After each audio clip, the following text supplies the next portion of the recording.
Dear students, today we are going to talk about topic passive voice, class 6 English. तो सबसे पहले हमें क्या पढ़ना है? पैसिव वॉइस जब हम पढ़ेंगे तो सबसे पहले हमें ये पता होना चाहिए कि इस टॉपिक की शुरुआत कहाँ से हुई है। तो इसकी शुरुआत हुई है वॉइस से। वॉइस के जो पार्ट्स होते हैं, एक होता है एक्टिव वॉइस, एक होता है पैसिव वॉइस। क्लियर? तो एक्टिव वॉइस जो होते हैं सारे टेंसेस फॉर्म होती हैं, ठीक है। और इसको अगर बोला जाए तो इसमें हम एक बात और बोल सकते हैं, जैसे एक्टिव वॉइस होता है इसमें सब्जेक्ट जो है उस पर फोकस दिया जाता है। अब हम इसको अगर चेंज करते हैं तो उसका दूसरा रूप कहलाता है पैसिव वॉइस। इसमें क्या होता है, इसमें हम सिर्फ और सिर्फ ऑब्जेक्ट को फोकस करते हैं। क्लियर? ये तो रही वॉइस की बात। तो वॉइस में दो टाइप्स होते हैं, first active voice, second one passive voice. Active voice में हम किसको फोकस करते हैं, सब्जेक्ट को, एंड पैसिव वॉइस में ऑब्जेक्ट को फोकस करते हैं। इसमें अगर हम बात करें पैसिव वॉइस का जो मेन स्ट्रक्चर होता है वो होता है B plus B3। Passive voice का जो मेन स्ट्रक्चर होता है वो होता है B प्लस B3। अगर हमारे पास जो कोई भी हमने एक्टिव वॉइस से पैसिव वॉइस में चेंज किया है वो वहां पर हम जब चेकआउट करेंगे तो ये स्ट्रक्चर हमें मिलना चाहिए। अगर ये नहीं है तो समझ लीजिए जो आपने पैसिव वॉइस बनाया है वो रॉन्ग है। तो सबसे पहले कुछ बच्चे ये सोच रहे होंगे सर कि बी वर्ब क्या होता है, तो मैं पहले इसी को डिफाइन कर देता हूं कि बी वर्ब होता क्या है। बी वर्ब को हम ऐसे शो करते हैं, इज आर एम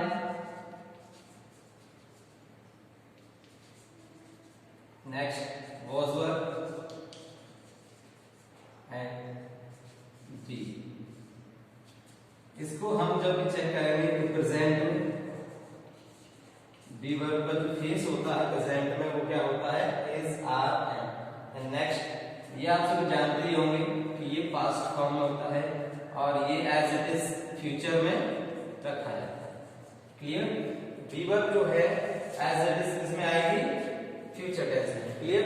जब हम इनकी पैसिव वॉइस बनाएंगे तो हमें क्या मिलना चाहिए, B प्लस V3। ये सभी के बारे में मैं बोल रहा हूं, इन सब के बारे में क्या आना चाहिए, V3 आना चाहिए। इनके बाद में क्या आना चाहिए, V3 आना चाहिए। सबसे पहली बात है कि हम स्टार्टिंग करते हैं, ये तो थोड़ा सा इंट्रोडक्शन रहा पैसिव वॉइस। इसमें क्या करते हैं कि हम पैसिव वॉइस जब बनाते हैं तो सब्जेक्ट और ऑब्जेक्ट आपको आना चाहिए अच्छे से। What is subject? सब्जेक्ट को हम टू टाइप्स फाइंड करते हैं। फर्स्ट है doer of an action, next है एक्सप्लेन। ऑब्जेक्ट की जब हम पहचान करेंगे तो इसके लिए ओनली एक ही तरीका होता है, रिसीवर ऑफ एन एक्शन। ये हो गया।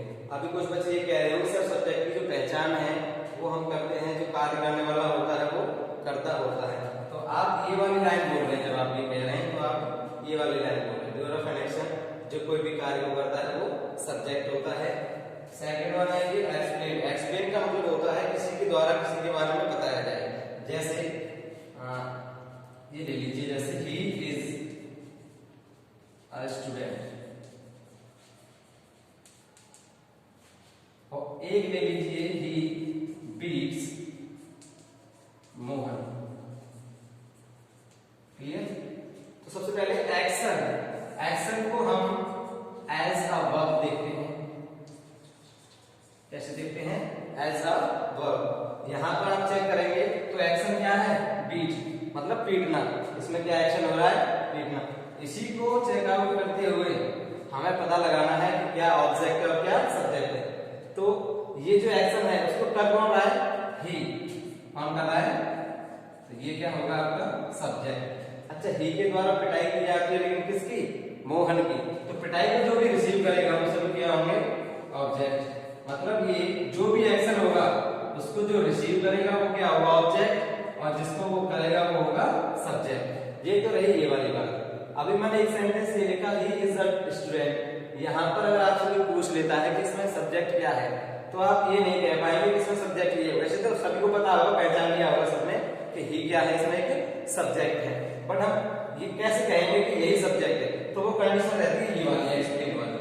तो जिसको एक्सप्लेन किया जाए वही क्या होगा, सब्जेक्ट। स्टूडेंट तो है लेकिन कौन है, ही, तो ये क्या होगा, सब्जेक्ट होगा।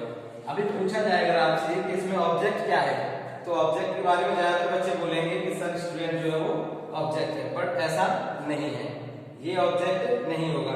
ये ऑब्जेक्ट क्यों नहीं होगा, क्योंकि हमने अभी आपको बताया कि ऑब्जेक्ट की जो पहचान होती है वो होती है रिसीवर ऑफ एन एक्शन। जो भी एक्शन को रिसीव करेगा वो क्या होगा, ऑब्जेक्ट होगा। बट कंडीशन ये है कि इस जगह पर जब कोई एक्शन ही नहीं किया गया तो फिर ऑब्जेक्ट होगा क्या, नहीं होगा। तो इसका जो नाम है वो हम यहाँ लिख देते हैं कॉम्प्लीमेंट।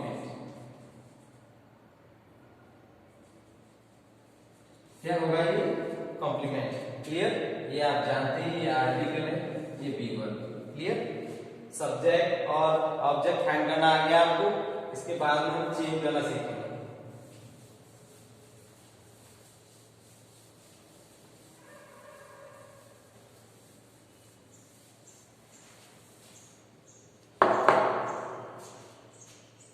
चेंज करने के लिए मैं आपके ये 3 लाइन लिख रहा हूं बस। ये इंडेफिनिट के शॉर्ट में लिख दिया मैंने, कंटीन्यूअस एंड परफेक्ट। ये होती है, ये 3 लाइन में लिखूंगा, इन्हीं से सारे के सारे पैसिव वॉइस बन जाएंगे। ठीक है, आपको ये नहीं देखना है कि बहुत से टीचर बताते हैं कि रूल नंबर 1 लिखो, 2 लिखो, 3 लिखो, ये नहीं, केवल ये चेक करना है जैसे मैं बता रहा हूं आपको। इंडेफिनिट में आपको क्या करना है, बी वर्ब ऐड कर देना है अपनी तरफ से। क्या ऐड कर देना है, बी वर्ब ऐड कर देना है। और कंटीन्यूअस में बीइंग ऐड कर देना है, और परफेक्ट में बी। अभी कुछ बच्चे सोच रहे होंगे कि सर जो परफेक्ट कंटीन्यूअस कहाँ गया, तो उसके पैसिव वॉइस बनाते नहीं। तीनों में होता है, प्रेजेंट, पास्ट और फ्यूचर तीनों में होता है, बट हम क्या करते हैं, उनके पैसिव वॉइस हम बनाते नहीं। उसकी कंडीशन ये है कि उसमें बी वर्ब पहले से दे रखी होती है। अब यहाँ पर देख लीजिए आप, जैसे बी है तो इसकी जो फॉर्म होती है, एक तो फ्यूचर में, फ्यूचर कंटीन्यूअस की अगर बात करें तो आपने देखा होगा उसकी हेल्पिंग वर्ब होती है फिर या सेड बी। तो मतलब ये बी वर्ब पहले से दे रखा है, ये बी वर्ब अगर पहले से दे रखा है तो हम इनके पैसिव वॉइस नहीं बनाएंगे। तो एक तो फ्यूचर है, फिर क्या, कंटीन्यूअस। और जो लास्ट वाले सभी के होते हैं, लास्ट वाले क्या होते हैं, परफेक्ट कंटीन्यूअस टेंस। ठीक है, तो ये हो गए 3 और एक हो गया ये 3 + 1 = 4। तो 4 के हम पैसिव वॉइस नहीं बनाएंगे। रह गए हमारे पास कितने होते, कितने टोटल 12। इसमें से लेस कर देंगे 4 तो कितना रह गया, ठीक है, 8 के ओनली हम पैसिव वॉइस बनाएंगे। जो बनाएंगे वो इसके अकॉर्डिंग बनाएंगे। इंडेफिनिट में हम बी ऐड करेंगे, कंटीन्यूअस में हम बी ऐड करेंगे, और परफेक्ट में बी ऐड करेंगे। क्लियर,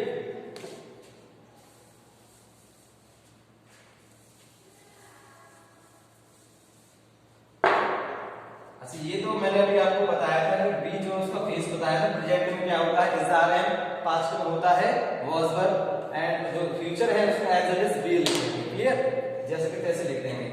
तो इसके साथ ही इन तीनों के साथ में क्या करेंगे, B3 आएगा। B3 आप जानते होंगे वर्ब की थर्ड फॉर्म। क्लियर, तो एक दो एग्जांपल देते हैं। एक बात और रह गई यहाँ पर, जैसे आपको बताया गया होगा कि सब्जेक्ट और ऑब्जेक्ट को हम चेंज कर देते हैं, बट करते क्यों है ऐसा, हम क्या करते हैं इसमें और इसमें ऐसे करके प्लेस चेंज कर देते हैं। क्या करते हैं, अगर कोई आपसे ये कहता है कि सब्जेक्ट ऑब्जेक्ट हो जाता है और ऑब्जेक्ट सब्जेक्ट हो जाता है, तो वो बिल्कुल गलत कह रहा है। इसमें क्या होता है, सब्जेक्ट ऑब्जेक्ट हो जाता है और ऑब्जेक्ट सब्जेक्ट हो जाता है। ये तो लाइन हो गई गलत। अब हम कहेंगे कैसे, हम कहेंगे कि इनका क्या हो जाता है, प्लेस चेंज हो जाता है। प्लेस चेंज हो जाएगा। आपको पता है किसी भिखारी को अगर राजा के कपड़े पहना दिए जाएं तो किसका कार्य करेगा, या उसके कपड़े पहना दिए जाएं तो उसी तरीके से कार्य करेगा ना। अगर राजा को भिखारी के पहना दिए जाएं तो वो भिखारी के तरीके से ट्रीट करेगा। तो सीधी सी बात है, जब ये ऑब्जेक्ट यहाँ आएगा तो उसका केस होगा सब्जेक्टिव केस। क्या होगा, सब्जेक्टिव केस। अब ये रह गया राजा, इसको भिखारी बनाना है, ठीक है। इसको अगर इधर लेके आएंगे तो इसको लिखते हैं बाई प्लस एजेंट के रूप में।